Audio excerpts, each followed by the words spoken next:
Chapter 6, The State, the Government and You, Notes and Summary from Class 7th, Subject Social Science, Part 2. Introduction. This chapter explores the fundamental differences between a state and a government and explains how the Indian Democratic Republic functions. It details the three organs of government: legislature, executive, and judiciary, the role of the bureaucracy, and how citizens can actively engage with the government to ensure accountability and justice. What is a state? A state or nation is a political organization that has the authority to govern a specific territory and its population. For a state to exist, it must have four essential parts: people, a permanent population of citizens who live in the country; land, a defined territory with clear boundaries agreed upon by neighboring states; government, a system to run the country and implement laws; sovereignty, the full power to make laws and take decisions without external control or interference. What is a government? The government is a group of people or a system that runs the country. Role: it includes leaders and officials who make laws, enforce them, and resolve disputes. Relationship to state: the government is just one part of the state. While governments can change after elections, the state remains permanent. Analogy: think of the state as a school and the government as the principal and teachers. Teachers come and go, but the school remains. Why the confusion? People often use the terms interchangeably because the government acts on behalf of the state and is the visible face of the state in daily life. Democracy and republic: while often used together, these terms have different meanings. Democracy means rule by the people. Citizens have the power to choose their government through free and fair elections. Republic, a form of government where the head of state is elected directly or indirectly rather than being a hereditary king or queen. Example: India and the USA are both democracies and republics. The UK is a democracy but not a republic because its head of state is a monarch, king, queen. India, a republic that protects the rights of all. India is a democratic republic where the constitution guarantees fundamental rights to all citizens. Protection: the laws ensure that the rule by majority does not violate the rights of any citizen. Limit on power: in a republic, the power of rulers is limited by the constitution to prevent the dominance of the majority over minorities. Why is the protection of rights important? Dominance of the majority: without rules, a powerful majority might pursue its own interest and harm the rights of minorities. Example: the text cites an example of a resident welfare association (RWA) banning late night deliveries by majority vote. This hurt an elderly resident who needed medicine. The rule was later changed to protect the minority's needs, illustrating why rights must be protected even against a majority opinion. Legislature, the law-making body. Function: the legislature is the branch of government responsible for making laws for the country.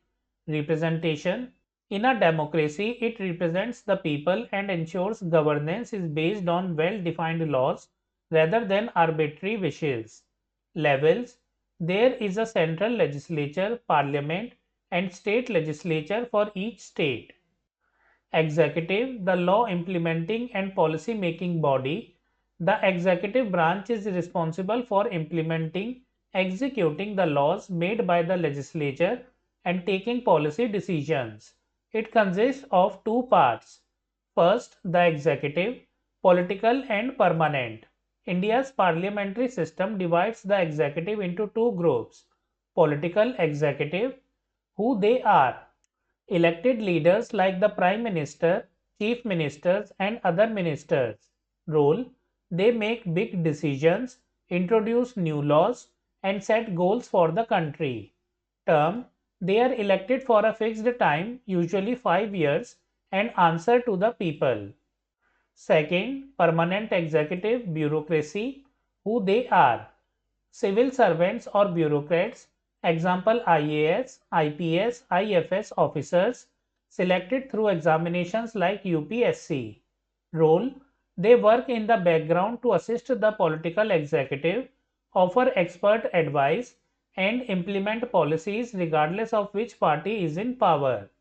Key functions: implementing laws and schemes, example vaccination drives, Magnarakes, acting as a link between citizens and the government, keeping records.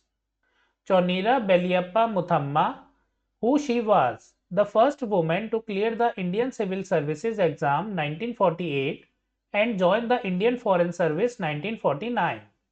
Her struggle: she fought against gender bias in the government, such as rules requiring women to resign upon marriage. Achievement: she became India's first woman ambassador and successfully petitioned the Supreme Court to strike down gender biased service rules. The government and you. Citizens can engage with the government to ensure it works effectively. Here are 6 ways to do so. First, grievance redressal. Use government portals like this link to file complaints about services. Departments are required to respond within a set time. Second, ask for information RTI. Use the Right to Information Act RTI to ask about government spending, beneficiary list, or project status. This promotes transparency and accountability. Third, use the media. Share concerns via newspapers or social media platforms, X, Facebook, etc., and tag officials to draw attention to issues. Fourth, engage through civil society. Join NGOs or citizen groups to push for solutions to issues like health, environment, or education. Example: the Silent Valley movement in Kerala successfully stopped a dam project that would have destroyed forests. Fifth, write to political representatives. Send letters to local ministers or MPs seeking action on specific issues. Sixth, vote in elections. Participate in elections to choose leaders who care about your issues and have the best plans. Judiciary, the watchdog. The judiciary is the independent branch that ensures everyone follows the law. What does the judiciary do? Protects laws, ensures laws are followed properly, interprets laws, explains the meaning of complex laws, protects rights, safeguards citizens' fundamental rights. If rights are violated, citizens can go to court. Judicial review: act as a referee to check if the government is breaking the law. Why is it important? It upholds the rule of law, ensuring that the government is not above the law and that justice is fair. Tiers of government. India is a vast country, so a single central government cannot manage everything. Therefore, governance is decentralized into 3 levels. First, central union government handles national matters like defense, foreign affairs, and currency. Second, state government handles state specific needs like police, agriculture, and state education. Third, local government handles local issues in villages, panchayats, and towns, municipalities like water, street lamps, and drainage. What is decentralization? Definition: spreading decision making power to multiple levels rather than concentrating it in one place. Importance: efficiency. Local bodies can solve local problems faster. Better knowledge. Local leaders know the specific needs and traditions of their area better than distant officials. Democracy. It allows ordinary people to participate directly in decisions affecting their daily lives. The working of the 3 levels of the school education system. The text uses education to show how the 3 levels work together. Legislative: Parliament, state assemblies make laws, example Right to Education Act, and approve budgets, example for separate toilets. Executive: Political: Ministers ensure laws are followed and guide policy. Permanent officers, block education officers implement schemes like Samagra Shiksha and PM Poshan Yojana. Judiciary, courts protect children's rights and take action if rights like access to education are denied. Before we move on, summary, state versus government. The state is the larger concept, citizens plus territory plus sovereignty plus government. The government is just the agency that implements laws. Republic, a system where the head of state is elected and powers are limited by a constitution. Three pillars: the legislature makes laws, executive implements laws, and judiciary upholds laws. Federal structure: India has three levels of government: union, state, and local, working together to ensure decentralized governance. Civil society and media both play critical roles in keeping citizens informed and holding the government accountable. So friends, we have completed notes and summary of chapter 6, the state, the government and you. We will do question answers of this chapter in a separate video. If you like the video, kindly like, hype the video and share it with your friends. Also subscribe to my channel and press the bell icon to receive new video notifications. We will meet in the next video. Thank you for watching.